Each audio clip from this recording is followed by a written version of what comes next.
저희 지인분들에게 일단은 의견을 한번 물어봤습니다. 여보세요? 비슷한 성격. 왜? 반대면은 뭐든지 의견 충돌이 좀 있지 않을까? 누구 좋아할 때는 내가 안 갖고 있는 거를 상대가 갖고 있어야 그래야 매력을 느끼고 나는 저런 거 없는데 저 사람은 저게 있어서 되게 매력 있네? 라고 느끼는데 그래서 연애를 되게 그런 사람들이랑 하잖아? 근데 결혼은 이게 한평생 같이 살려면 성향이 너무 다르면 오히려 매력으로 느꼈던 것들이 살아가면서는 너무 많이 부딪히게 되는 걸로 오히려 작용하는 것 같아. 여보세요. 응? 잠깐 시뮬레이션 좀 돌려보고. 비슷한 사람. 이유는? 너무 다르면 내가 상처 줄까봐. 네가 가해자가 될까봐 응. 차라리 그냥 가해 성향이 있는 사람이 만나는 게 낫다는 거지? 그치, 난 너무나 T이기 때문에. 아, 네, 콩알? 왜? 사람들은 각자 반대 성향에 끌리는 거 있어. 내가 안 가진 걸 갖고 싶어 하는 게 있거든? 그래서 이해를 못하고 싸우기도 하지만, 그래도 반대이기 때문에 또, 좋은 면도 있어. 무슨 말이야? 아니, 그러니까, 너무 같잖아. 나랑 같으면 싸울 일은 없고 그런데, 나랑 똑같은 상황들을 다 뻔한 상황을 살게 되잖아. 알겠어요. 네, 끝나요. 애교가 어머니한테서 나온 지금부터 반대라서 오히려 좋은 경우와 반대일 때 위험한 경우를 좀 나눠서 설명드리고자 합니다. 반대라서 좋은 경우가 어떤 경우가 있을까요? 서로 부족한 부분을 채워줄 수 있을 때 부부 상담 이제 오신 분 중에 흔한 커플 사례가 남성분들은 해결지향적이고 성취지향적이고 현실지향적이세요. 반대로 여자분들은 그런 면은 조금 부족하지만 관계지향적인 이타적인 성향이 되게 크신 분들 이렇게 서로가 좀 끌려서 만나시는 분들이 있더라고요. 근데 만약에 성취지향적인 분이 성취지향적인 사람을 똑같이 만난다면 되게 인생에서 어떤 다른 중요한 가치를 좀 잃고 이 중요한 가치가 소외된 채로 살아갈 가능성이 있거든요. 그리고 또 이타적이고 관계지향적인 분들이 본인하고 비슷하게 이타적인 성향만 가진 사람을 만난다면 그게 현실적으로 어느 정도는 내 거를 좀 챙겨야 될 때 못 챙기고 살아갈 가능성도 있다는 거죠. 한때 링크 서로 보내주면서 유행했던 그런 심리검사 중에 네. 호구 테스트 있거든요. 그게 호구를 그 등급별로 나눠요. 그래서 가장 호구 같은 성향을 트리플 A 흑우, 그리고 이제 가장 위에 이제 흑마법사. 그러니까 흑우는 세상이 모두 이 당신을 등치려고 합니다. 흑마법사는 설명이 당신이 모든 세상을 등쳐먹으려고 합니다. 저희 부모님이 어머니가 흑우고요. 아버님이 흑마법사거든요. 완전 반대요.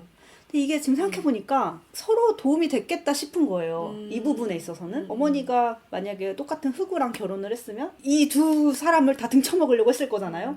네, 어머니가 스스로 흑우이신 거를 혹시 동의하시는 상태이신가요? 아니, 이렇게 생각해보니까 반대인 게 또 좋다는 생각이 들면서 좀 팔랑팔랑거리고 있어요. 아, 그래요? 네. 근데 여기서 엄청 중요한 전제가 있어요. 반대가 좋은 방향으로 서로에게 또 미래에 좋은 방향으로 영향을 미치려면 이 서로의 반대되는 성향을 수용하고 또 믿어주는 태도가 있어야 된다는 거예요. 엄청 중요한 전제 조건이네요. 내가 가지지 못한 상대방의 성향을 이 상대방의 장점, 강점이라고 인정해주고 그거를 믿어주면은 이 장점이 서로의 단점을 보완할 수 있는 방향으로 영향을 미치는데 존중하지 않고 서로를 비난하는 태도로 그런 성향을 바라본다면 갈등만 유발하는 포인트가 되겠죠.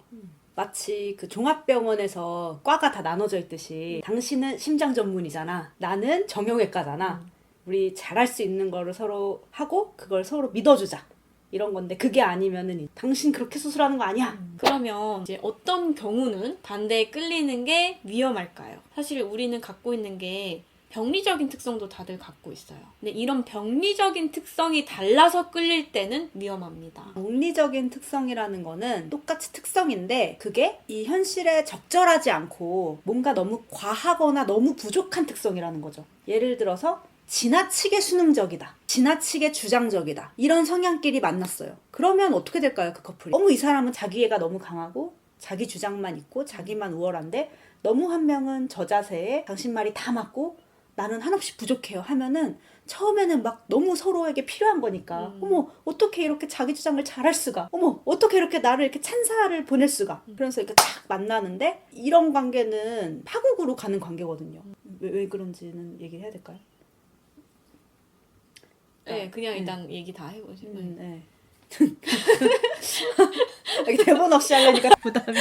이제 그 한 명이 강한 우두머리 같은 사람이 약한 이 사람을 끊임없이 가스라이팅 하면서 점점 더 이 사람은 자신의 자기애가 고쳐질 기회가 없어지는 거고, 이 사람은 자기 목소리를 낼 수 있는 기회가 없어지는 거죠. 그런 식으로 병리적인 특성인 분들이 만나면 점점 더 자기 병리를 심화시키는 방향으로 관계가 지속이 된다는 겁니다.